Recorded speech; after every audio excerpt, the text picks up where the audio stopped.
Good morning on this chilly morning. And I was thinking as I was getting ready and finding something really warm and comfortable that, baby, it's cold outside.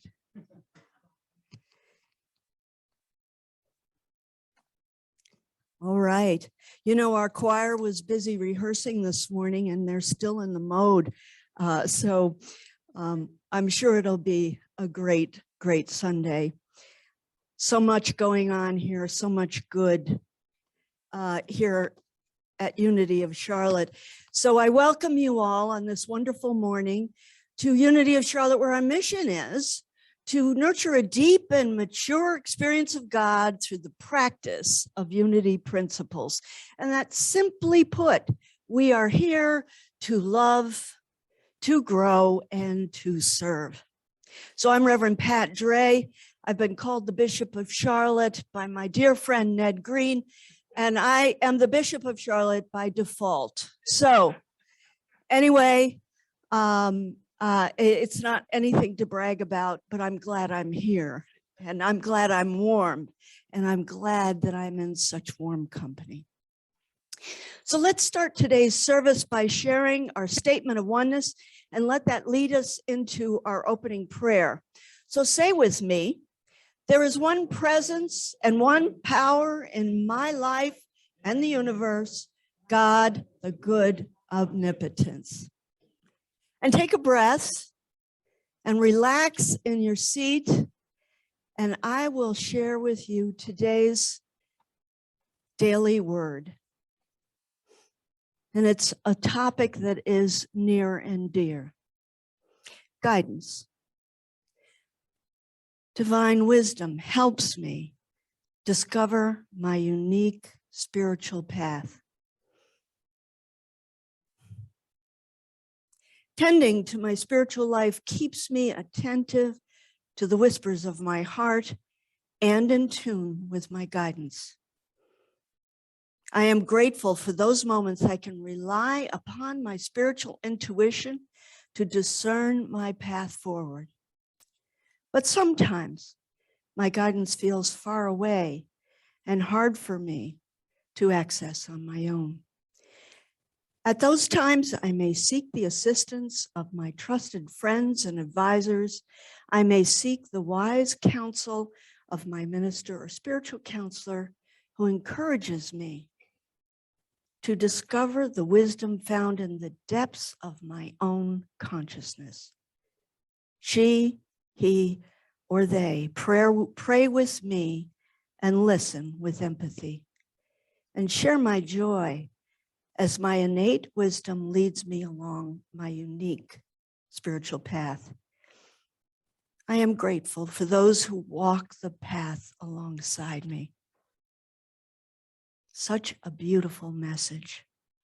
But the advocate, the Holy Spirit, whom the Father will send in my name, will teach you everything and remind you of all I have said to you. John 14:26. I am delighted by that message today, and it means so much to me, especially in a few minutes when I introduce my dear friend and colleague, Ned Green, because for me, he is someone who has prayed with me and listened with empathy and shared joy with me, and really been a supporter along my unique spiritual path. And so with the daily word this morning, I am reminded that we as humans are divine in our DNA. And with that divinity and the ability to recognize it, we are able to create on this plane. And that is what we are doing right now, both here at Unity during these very interesting and occasionally challenging times. We are creating a new future and a bright future. And I know that each one of you, with the access to this teaching, living it and breathing it, you are doing the same. You are manifesting in your own lives a good life, a wonderful life. And that is who we are, and that is what we do so well with this teaching. So that I like to remind you of those principles of unity that are ours to know and make our life and our journey so smooth. So thank you again for joining us this morning, whether you're here in person on this chilly morning, but the sanctuary is warm. And those of you that are joining us on Zoom or YouTube, we're delighted to have you. If you are in need of prayer, please reach out to us on our prayer line online. It is our joy to pray for you. We do have a number of activities that are happening right now. We like to mention them, and the details are at our website, so you can refer to them. The book club will be meeting on January 16th at 11:30 a.m. on Zoom following the service. The Affirmative prayer meeting, which is a meditation group, meets on Tuesdays at 7:15 on Zoom. It is a wonderful group holding the intention for your lives, for the future of unity, for Charlotte, and for the world beyond. The Path of Intention is an extraordinary class, and we have new people joining, and it meets on Wednesdays at 1 p.m. on Zoom. It is the anchor in my life and in my week, along with the Sunday service. And the men's group continues to meet in person at the church on the second and fourth Wednesdays at 9:30. Course in Miracles meets Thursdays at 9:30 on Zoom. And we are having a meeting, our annual meeting, coming up at the end of February, and I believe that's on Sunday, February 27th, following the service. So those are things that are going on now. Brush up your new year, join a group that serves your needs. Let us join together to do our new affirmation. It includes a spiritual home for our future. So join with me in saying the following. We affirm the presence of a new spiritual home for unity of Charlotte that fulfills every need without limitation in time and space for the church to embody and share our unified purpose to love, grow, and to serve. And so it is. Thank you. It's now my joy to introduce Reverend Ned Green. I want to tell a little story about him. One of the things about Ned and my knowing him this only a few years, a couple of decades, about 20, probably going on about 22 and a half now. But as that is, I call on Ned when I come up against a challenge, a really big challenge. That's the phone call I make. Ned probably doesn't remember this, but a couple of years ago, I had to be at church on Sunday. It was one of those, I had things that were must do. And the night before, oh my goodness, my sinuses filled, my head filled, my throat was sore. I was a mess. This was pre-COVID. And I called Ned and said, this is not good. I have to be there tomorrow. And he said, I will take care of it. I got up in the morning. I felt better than I had in a month. I felt fabulous. I was filled with energy. My head was clear, and I was ready to do what was lined up for me. And I said, one of the things about Reverend Ned that is amazing is he never clings to distress or wrong thinking. He moves it out of the way. And here he cleared it out of my way, and boy, did I show up. Well, here today is Ned Green showing up for us. Give him a warm welcome.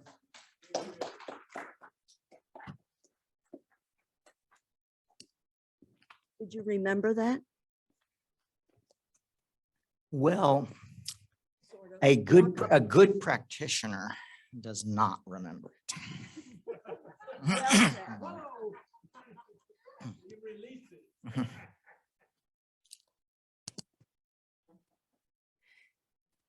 In the late 1800s, Myrtle Fillmore, co-founder of Unity, encountered several spiritual philosophies, one of which would later be known as New Thought. And these philosophies had an idea that every one of us has this direct inner connection with God, and also an idea of God, not so much God as person, but God as a universal presence of life, intelligence, and creative principle everywhere. And that every one of us is made out of this divine life energy. It flows through us, guided in part by our thoughts and beliefs, into physical form. And when this energy flows in its normal, natural state, we experience health. And that a primary reason why some of us may experience less than health is that we may have inadvertently come to believe limited ideas that don't align with the truth of this divine spiritual energy. And that therefore it is possible to experience a healing at this deep level. That is to replace the limited and false beliefs with a spiritual awakening to our oneness with the wholeness of life. And that creates a greater opportunity for that divine life energy to flow through us and express itself as greater health. Now, when Myrtle Fillmore heard this idea, and she heard that other people were using this to experience a healing, she was like, if they can do it, I can do it. And with some persistence, she did do it. And at the time, she was experiencing something that most people would have considered, and she considered, to be a very difficult health challenge. And she decided she wasn't going to think of it that way. She was going to think of it in a new way, that it was simply a limited thought that could be replaced. And I have a quote from Myrtle Fillmore about this idea. She said, "You do not have a problem except the one that is in your own mind." And with her spiritual practice, she replaced that belief with a spiritual awakening of her wholeness of life, the oneness with all. And this healing changed her life. And it wasn't just because she felt healthy and could do so many more things, but it changed her belief in God. And as those of you who have experienced a spiritual healing can attest to, it wasn't simply an idea about God. It was the experience of God, a transformational awakening that is an entirely different experience. Now, she shared this idea with her husband, Charles Fillmore, and he was the other co-founder of Unity, and he experienced a healing, and it changed his life. And it is this healing of these two that is the beginning of the Unity teaching. And now, in modern times, we can still see evidence that that is the beginning of unity teaching. That is, that every unity church in the world and silent unity is a resource for anyone to move beyond limited thinking and its corresponding experience to a spiritual awakening, to have a new relationship with life, with God, and experience the good life that we all desire and that we deserve. Now, at the time that she was learning this, there was a spiritual practice to go about achieving this change in consciousness. And it was called scientific prayer. It was also called spiritual mind treatment. It has been called affirmative prayer. And at that time, it was taught as having two parts: a denial and an affirmation. And the denial was to deny the limited belief. The affirmation was to affirm, to recognize our connection with spirit, to affirm a new idea from spirit through our awakening belief that automatically expresses into our circumstance. And Myrtle Fillmore appreciated and understood the power of both of these, the denial and the affirmation. And I have a quote from her about the denial. And she said this: "When the mind opens by speaking denials, this true spiritual self that philosophers have so long striven to free shows itself all glorious with wisdom, strength, and holiness. Denial of evil is a word of spiritual truth." And yet, with this glowing description of denials, I must say that over the years, I have known a number of people in unity and in the larger New Thought movement that didn't care for denials. And I can certainly understand why. Because the whole purpose of affirmative prayer is to be affirmative, to be positive.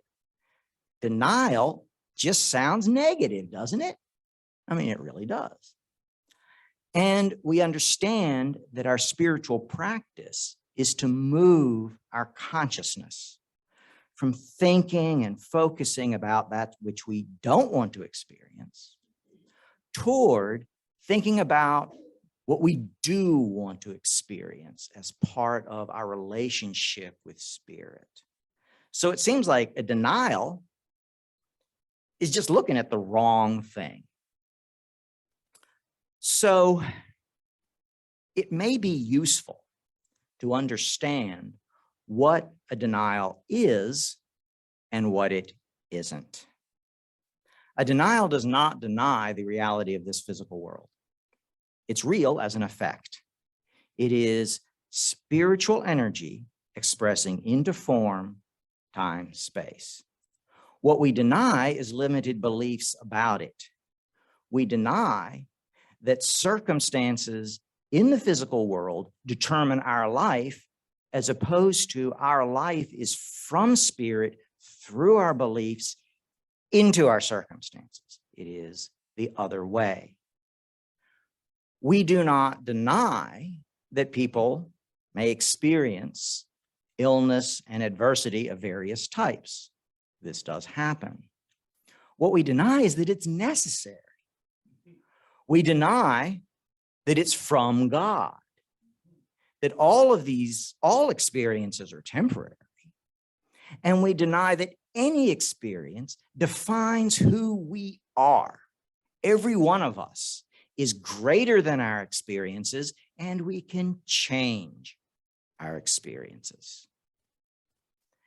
That a denial is not focusing on the negative.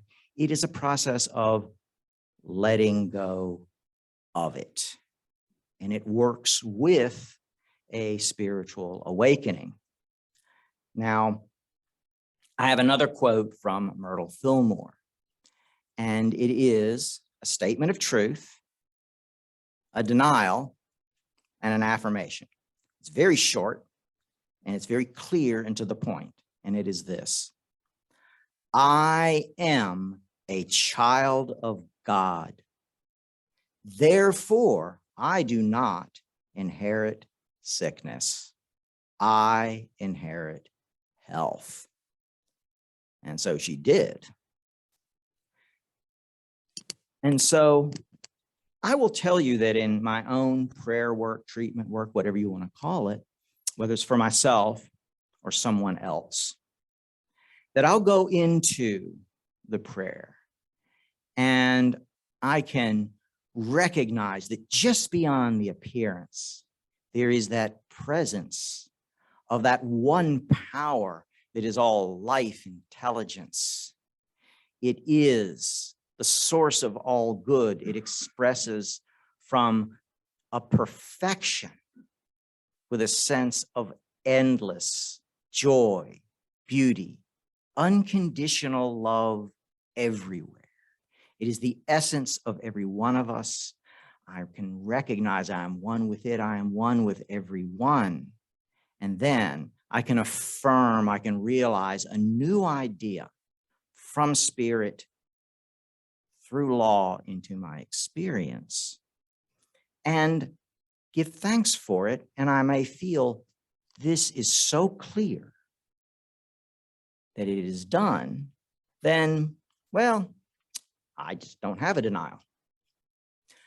But there are other times that I'm doing the same thing and I feel like there's some pushback. Pushback from where? My own thoughts. That's the only place it can be. So that's a fine time for a denial.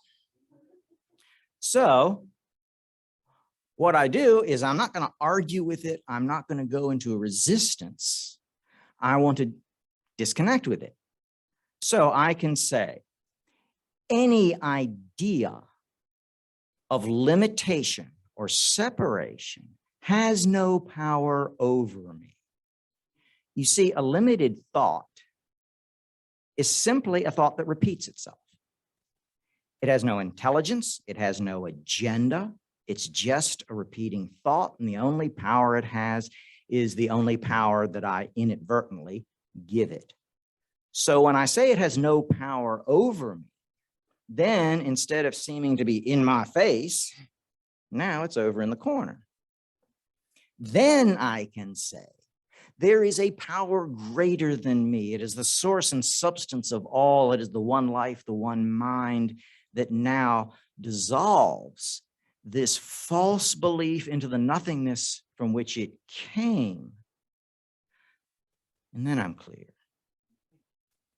So this is a very powerful tool to use. You can use it in a prayer. And also, you can use it entirely outside of a prayer as its own standalone spiritual practice.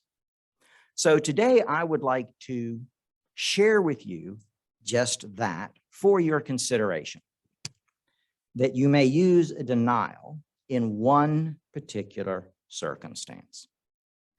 That if you happen to be watching television and you see an advertisement, a rather peculiar, odd advertisement for prescription medicine. And I say that it's odd because there's only 2 countries in the world that allow such things, this being one of them. And our government does require that a list of side effects need to go along with whatever benefit you may have. So that just makes it kind of a strange thing to watch. So an advertisement for prescription medicine could sound like this. Are you fidgety? Are you filled with anxiety? Are you a nervous wreck? Well, you don't have to be. You can take Damitol. and experience the relief of feeling nothing at all. Warning, Damitol may cause cross-eyed, slack-jaw drooling, nausea, vomiting, and, ironically, anxiety. Ask your doctor if Damitol is right for you. Well, I'm not going to ask my doctor any such thing because they have all this training.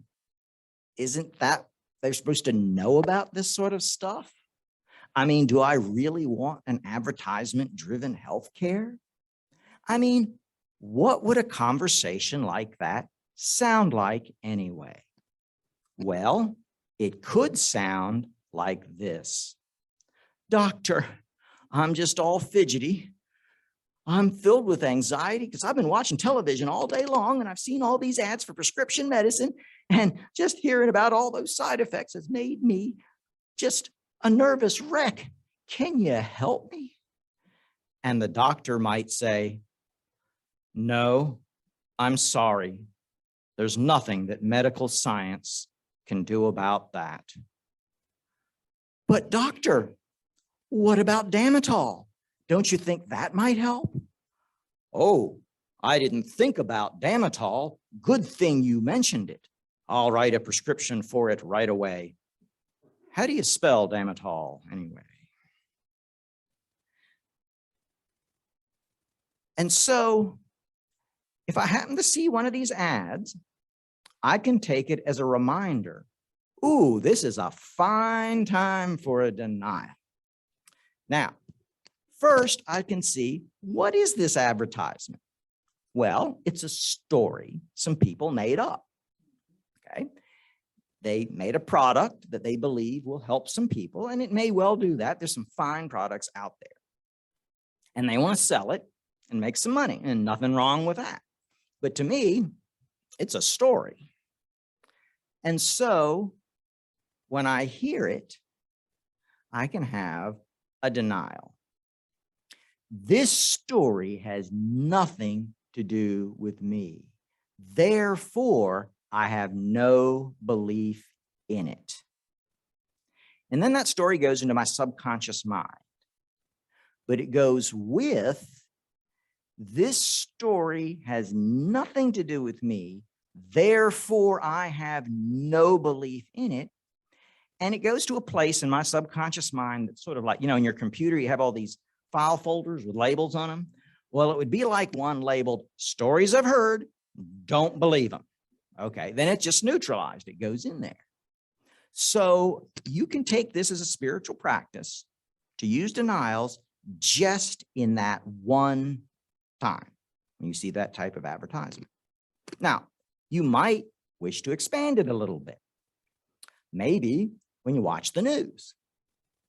Let's say you see a story, something terrible happened to some people somewhere. It's a very dramatic story. So I might want to do the denial a little different. That is, I can say the drama of this story has nothing to do with me, and therefore I have no belief in the drama. And I have my own story, that this is an opportunity for me to practice compassion. So there, I've denied one aspect of it, the drama, and then redefined it so that it works with my spiritual practice rather than against it. So I leave this suggestion with you to use denials, perhaps in your affirmative prayers, perhaps outside of it when you're watching television, and maybe even for other things. So I would like to close with a short story that may or may not have actually happened. Early in the Unity movement, Charles Fillmore went to one of the Unity churches to give the Sunday talk. And Myrtle Fillmore was there, and she was leading the children to the Sunday school. And they walked through a room that was set up for a wedding that was going to happen that afternoon. And they walked past this table that was filled with all these desserts. And the children just looking at it all wide-eyed. She says, okay, now children, this is for the wedding. But I tell you what, you see this candy bowl right here? You can each have one piece of candy. And just one. Remember, God is watching you. And then follow me to the classroom. And so they followed her, and each child took one piece of candy. But the last two children, little Johnny and little Billy, they come up to that bowl. And little Johnny, he takes one piece of candy and he puts it in his pocket. And then he reaches over to this tray and he grabs a stack of cookies and he puts it in his other pocket.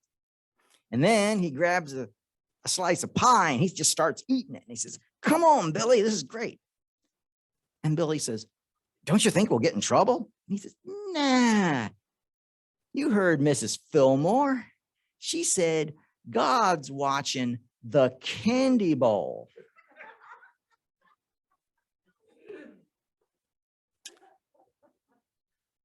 Well, maybe she didn't say that, but she did say this: I am a child of God, and therefore I do not inherit sickness.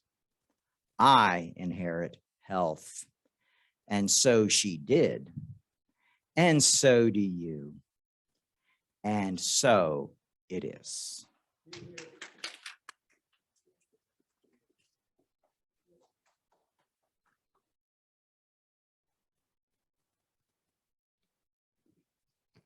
Thank you, Reverend Ned. Excellent. We wear our masks for the good of ourselves and for the good of everyone around us because we are one. And we also remove our shoes because it is the practice of our Sikh community here in the building with us. I was very inspired by that message, Reverend Ned. I liked the way you approached it, and I'm reminded that if I have a problem, it only exists in my mind. And I'm also inspired by Myrtle Fillmore. And you know what? If she can do it, I can do it.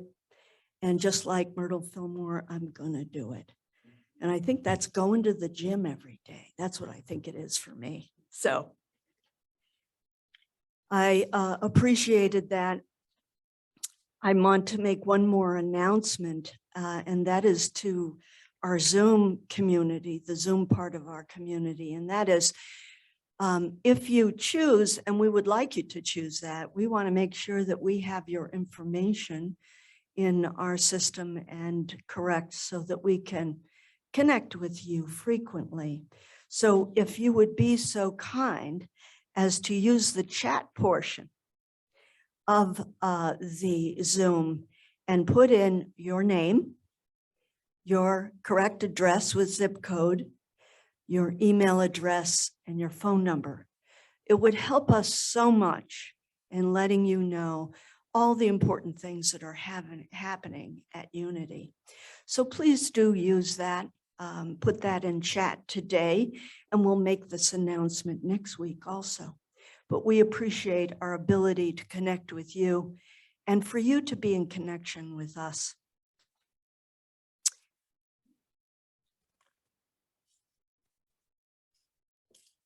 Now is the time for our offertory.